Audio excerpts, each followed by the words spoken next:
being a Black female tennis coach, the journey has not always been easy.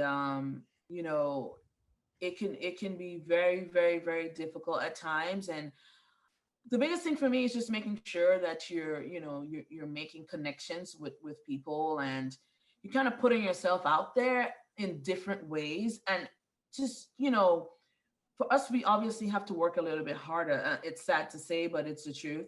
um, we have to work a lot harder than our counterparts. Even sometimes when you have more experience than your counterparts, they get chosen above you. And so it could be difficult, it could be discouraging.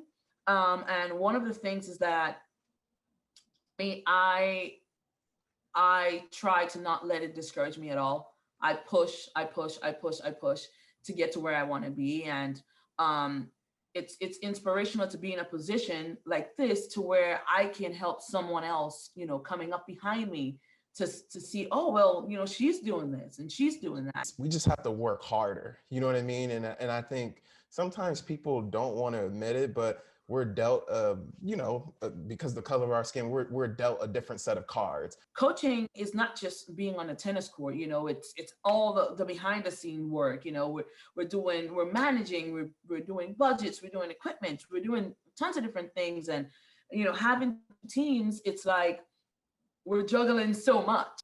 The few challenges that we're faced with is just making sure that these kids, they know how to communicate in the real world, and making sure that I'm setting the example for them, and I'm being the leader that they aspire to be one day, and I'm setting the example. How do we, when we go to interviews, how do we make them change their mind?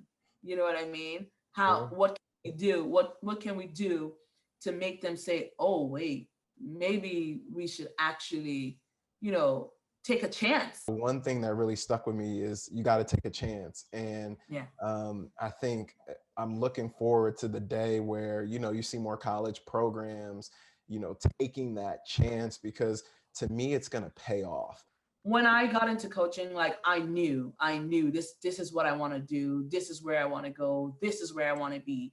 It was the same mindset for me when I started to play tennis. It was like, I love the sport. Okay, now I want to get a scholarship. And then when I got into college, okay, now I want to coach. Like, you have to be willing, like I said, you have to be willing to take the smaller jobs, and to gain the experience that you need to get to where you need to go. After it, you got to go after it. Make calls, talk to people that look like you, reach out to people, send emails, ask for advice. As a young person, you need to surround yourself with people that are going to help you to get to where you want to be.